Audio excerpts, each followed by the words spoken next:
Hello, and welcome back to A Foreborn Life.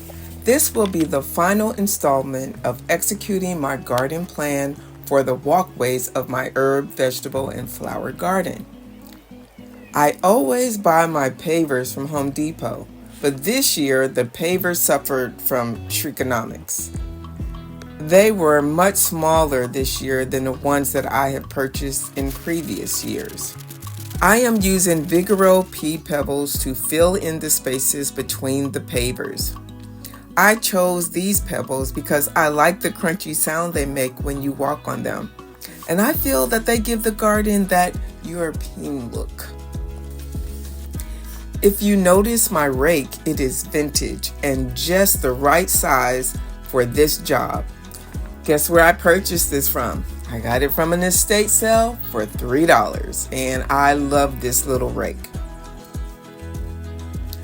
Because the pavers are all the same size, I decided to take some of them and break them into smaller shapes in order to give the garden walkway more dimension.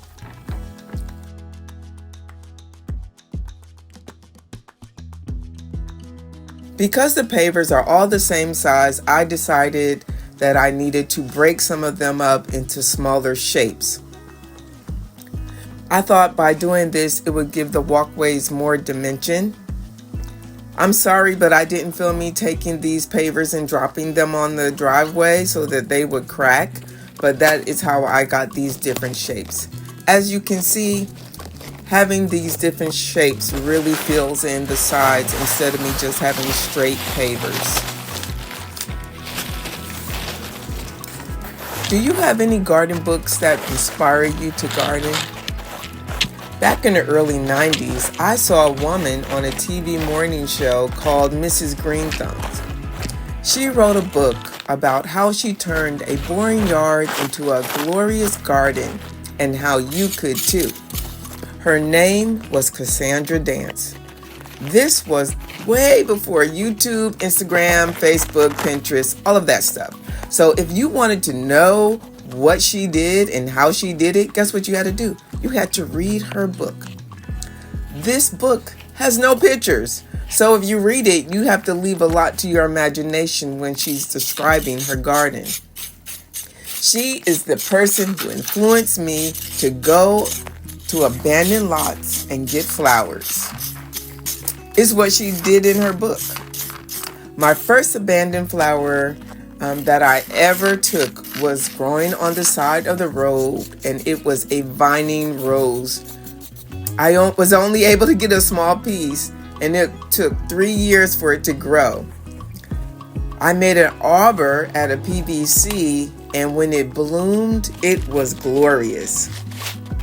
And I left that rose at our first house, so I was a little disappointed that I wasn't able to get a piece of it and bring it to this house, but guess what?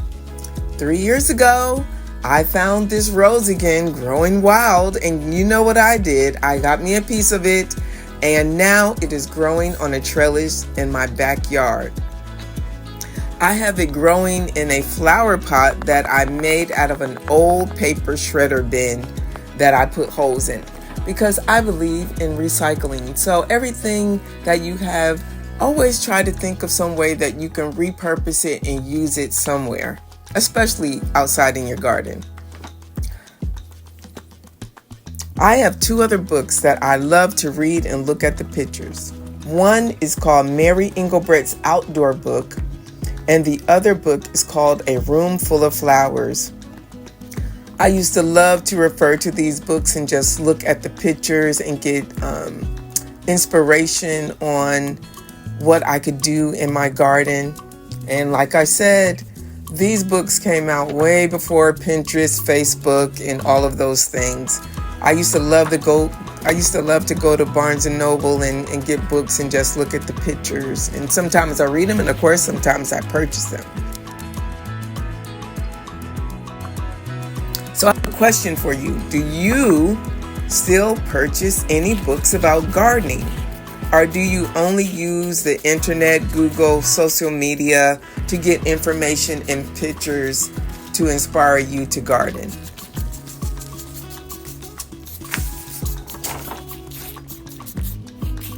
If you have a favorite gardening book, please leave the name of it in the comments below. I would like to see if you have any garden books that I have, or maybe it's a garden book that I need to read that I haven't read before. So just leave a comment below.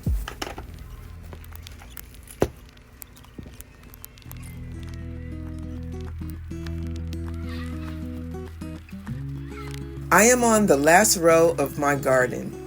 I used different pavers to give this row more interest. Plus, I wanted it to tie into my diagonal brick pathway that is at the front entrance when you come through the gate. These pavers that I'm placing down were a little bit more tricky because the area is very sloped, so the pavers had to be installed like a stairway.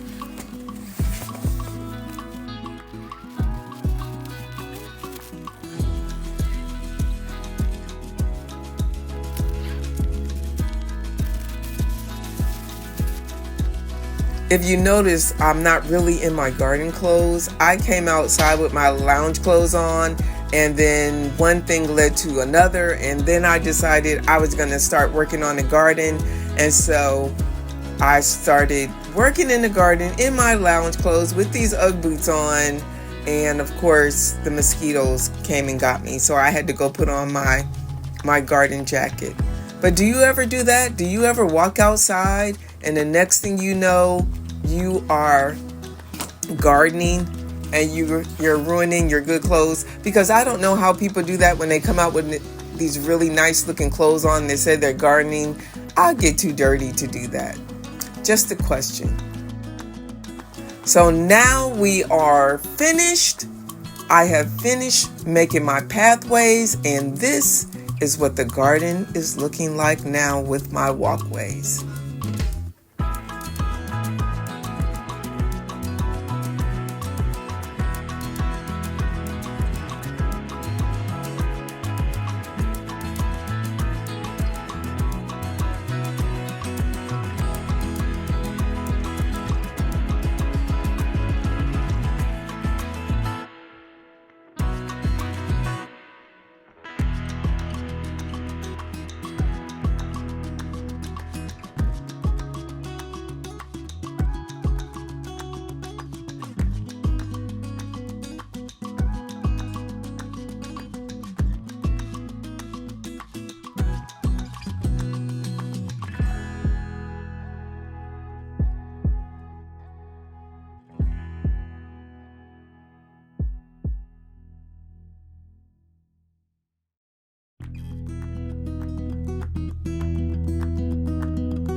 I hope you enjoy. Make sure that you like, subscribe, and don't forget to hit that notification bell.